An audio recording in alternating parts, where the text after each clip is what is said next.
and welcome once again to the RPMGA channel. It is another interesting conversation with Eddie on the right channel. And the topic for today is servicing and maintenance. Don't forget to like the video, subscribe and hit the bell button if you already haven't done that. And please do enjoy the video.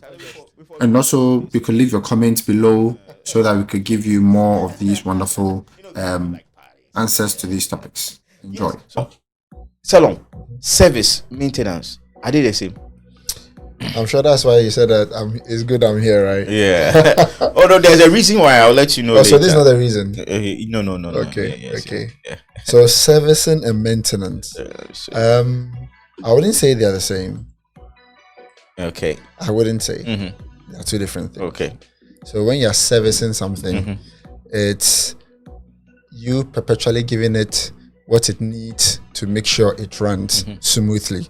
Maintenance is you making sure that the condition it is in is kept the same way, like it's pristine, still pristine. Okay. You get it. So you are giving it what it needs to make sure that it runs properly, at the same time making sure that you maintain its good stature. Okay. Like how good it is. Very good. Yeah. Very good. So basically it means that when you are maintaining your car, you know the things that you need to change, oil change, and those things are the maintenance. Yeah, so maintenance. Then the service is what you need for it to be top notch, like maybe tune-ups and things like that. Awesome. And then maybe I've received some insight, and I'm pushing it to all of you out there. Yeah, so that is service and maintenance. It's very, very easy for you to lump them together, and talk about them as if they are one and the same thing. But a lot of time when you are doing maintenance, you are also doing some servicing alongside. Sometimes when you are doing servicing, it entails some maintenance. So it's all well and good. What is not good is when you are not doing any of the two. That's bad. All right. So why, Kofi? Why do we need to maintain our cars? So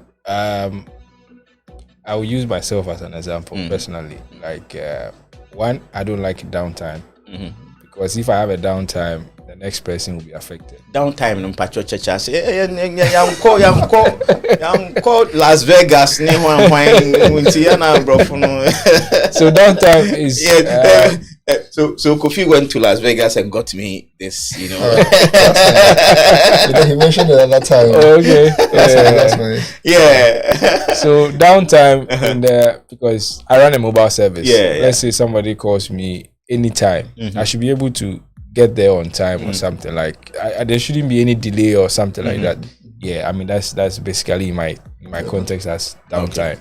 Yeah. So maintenance for me, my business is preventive maintenance. Okay. We don't need to wait for it to get that bad before you can actually, get things sorted out. So that is where my business or where my service comes in. Okay. Yeah. So I'm a pro preventive guy, more or less. Yeah. Okay. So maintenance or service for me, maintenance is just keeping, like you said, keeping everything pristine in its original context or its original state. Like you get a brand new car, you maintain the car to the same standard that you had. There are some things you need to do to maintain the car, like your oil changes and everything else. You do that to maintain because the oil will lose its viscosity and everything else. So you maintain after a while, probably per the mileage or per the usage. You change the oil, you change the necessary parts to it. So that is maintenance for me. Okay. Yeah. So that is more or less preventive. Yeah. Okay. I would say. Because not doing that will eventually cause it to get damaged or to cause some after effects if you don't do some of these things, and it will even cost you more money. Okay. So by the very nature of how the manufacturers, build cars, okay, you have to do maintenance, you have to do some servicing. Okay. All right. Salom. Now, is it possible? Because sometimes people say it's a scam that they will sell you a car. Then after that, it's like you are in bondage to them. One day for congratulations. I Next know. day is Eh? I know where you're coming from. And Yes. where you are going to. Yes, I mean, since you are the auto engineer, yes, explain to us. Is it really a scam that the manufacturers intentionally, build the cars such that once you buy it, then every time biana woba na maintenance ni eje, na parts ni eje, na we ni eje. Is it intentional? Is it possible to build a car that doesn't need service, doesn't need maintenance? No, I don't think it is. I don't think it's possible to build a car that will never require servicing or maintenance, because even with a human being, there's wear and tear. Exactly. No matter what you do, you would age, and whilst you're aging, you'll be losing your muscles will be wearing out. Atrophy. You get it, Yeah. and you need to replace the worn out tissues. So you realize that you need to be taking in some things. You need to exercise. You need to sleep. You need to move around. You need to see the doctor. You need to see the doctor. So I don't think it's possible to design a car that will never ever require any form of servicing or maintenance. It's not. So it's not. I wouldn't say it's a scam, because when they designed it, they know what they did. They know how they bent some things. They know how they put some things there for you to get what you are getting. And they are telling you that, look, I know how to better deal with these sorts of things because it's from my territory. Okay. So yes, when they design and they tell you to bring it to them, it's not a scam. Okay. Even though maybe sometimes your pocket will be crying so much. For me, I feel that if manufacturer won't get you, it will get you. Simple cry. You get it. But like I said the last time, the reputation of a manufacturer is more important to them than the money, because anytime a manufacturer loses a reputation, okay, they will lose money. Oh yeah. And case in point, I mean, that's not car, but it's still something very, very similar. Boeing right now, and their market share is just dropping. Whap, whap, whap. All because their reputation is just going down the line, because day after day, new reports of this, that report of that happening, and that is what happens, and manufacturers know that. So they are not into that business. True. Yes, they want to give you the car at a price that you can afford, at the same time giving you all the luxuries and the bells and whistles that will make you comfortable, that will make you come and buy again and also recommend the car. You get it? Yeah. So they are doing a very delicate dance, to give you the very best at a price that you can afford, so that they too, they go chop. You get what I'm saying? Last time, not to cut you short. Go ahead. But last time, you're saying something that if people know the kind of work that goes into design and manufacturing of some of these cars that we drive, it's not a joke. Yeah. Me, I have not on video, but I have reviewed a lot of cars. I've driven some cars, and some of them, obviously, you can say outright that this car is rubbish. But still, even with the rubbish cars, if they tell you the toil and the sweat that goes into making that rubbish car, you cannot even do it. Do you get it? So, like what you're saying, even case in point, the Lexus LFA, see how long it took. Yeah. See how they had to go back, come back and forth, do all that. And even the price, they were losing money. Yes. To be able to get you something of that quality, it's not a joke.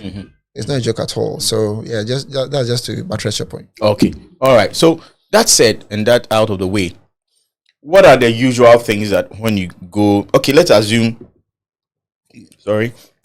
you've bought a car from a dealer. Okay.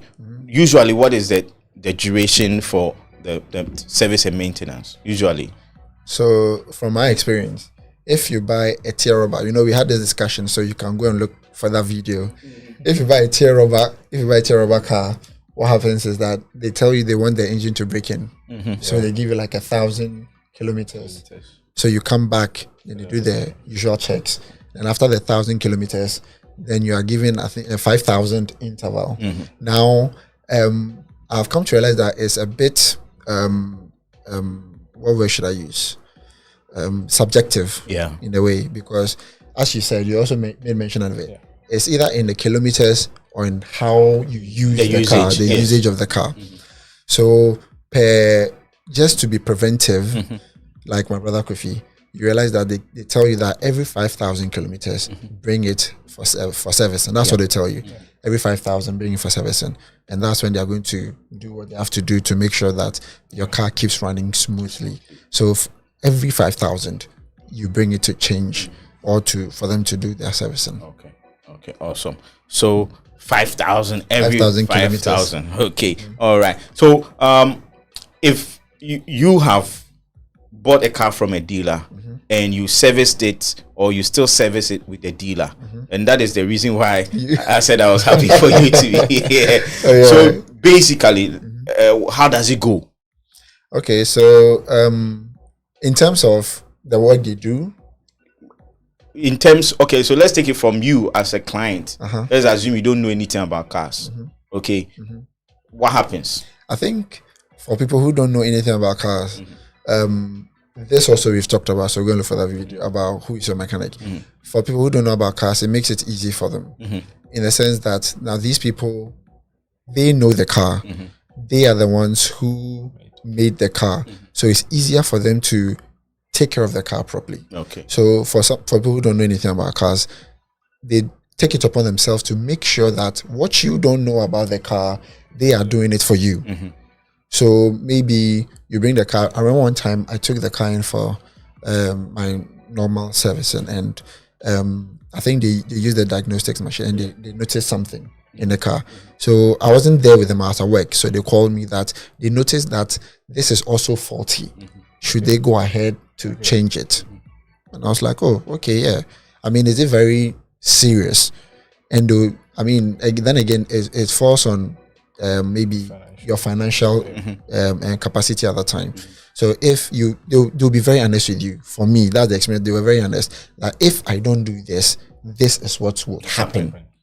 But if I do it, to save it. I remember another time they gave me a timeline. They told me that I think it was it the steering? I don't remember, but they told me that if they can give it to me, because maybe at that time I didn't have money. But if they give it to me, they doubt it will last maybe 3 weeks. And true to their word, it was like I think 2 weeks into 3 weeks, and the car broke down. You get it? So for them, it helps because they give you full disclosure of what's going on in your car and what's happening. So I think for them it's very good. If you want to add something to it, on my side, my car is from the dealership, but looking at financially, I do it myself. I mean, by virtue of what we do. But you did it when it was new. So I'm the second owner, but originally from a dealer. Yeah, from a dealer. Okay. So they were doing it from the dealership, and then I took over. But I just changed up with regards to. No, but you can't send your car to the dealer. I mean, you are the home mechanic shop, so you can't send your car. So I get my own stuff. Yeah. I mean, I get from them when I need to get from them, and then I get the rest from my side. Yeah. Okay, so. Yes, you let's go. I'll see what I wanted to say for later. Yes. So from the dealer side, how do they approach this whole thing of servicing? So if I understand how it is from the dealer side, they will give you a schedule. Okay. So I think when we bought the car fresh, they were actually calling. I think they stopped after some time when they felt the car was a bit old. Okay. So they were actually calling. So they will call you that, we want to check on your car if it's 5,000 yet. Do you want to book in for a servicing? Should we book you in? What time will be convenient? That kind of thing. So they were coming to me initially a lot.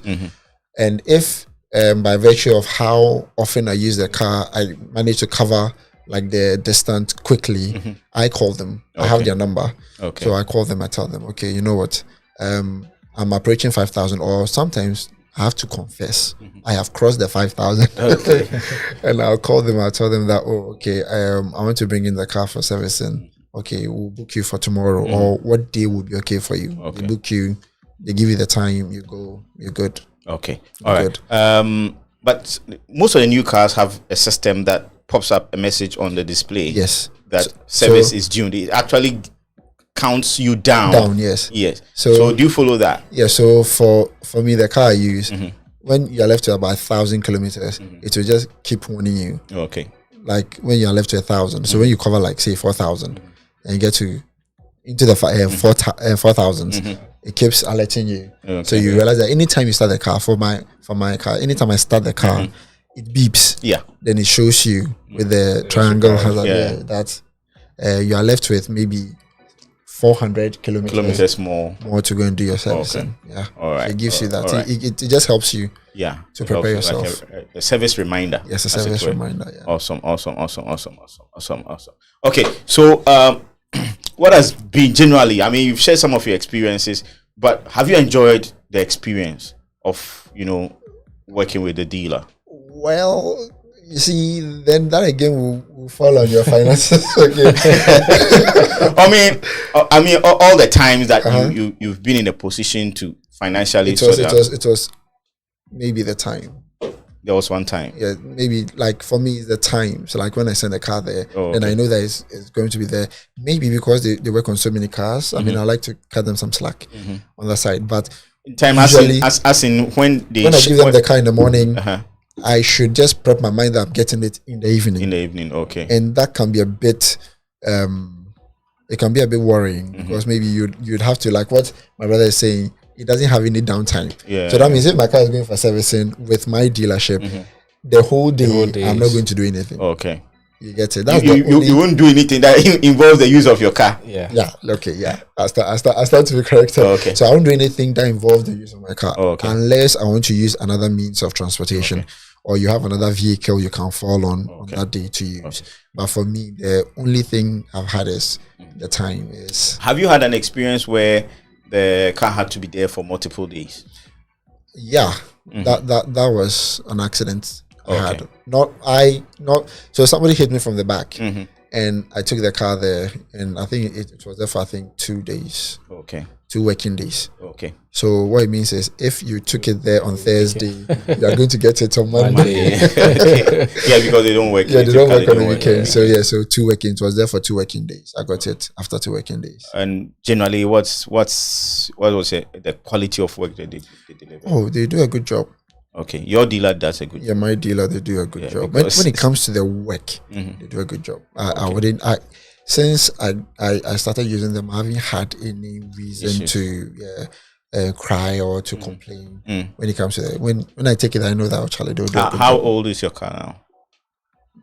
11 years now. 11 years. Yeah. It's been 11 years this year. Not yet. Okay. But it's been 11 years this year. Okay. 2013. All right. Awesome. Kofi, yes, and you have your car, the previous owner, who was the original owner. Your car looks very new, as a matter of fact. It does. I got, as at the time I got was 42,000. Currently it's 47. For a track. For a track, that's basically new. Yeah, so the car was just doing like short trips in Accra. For a diesel engine, that's not good. Yeah, so I mean, when I got it, I've put like 6,000. Oh, so there.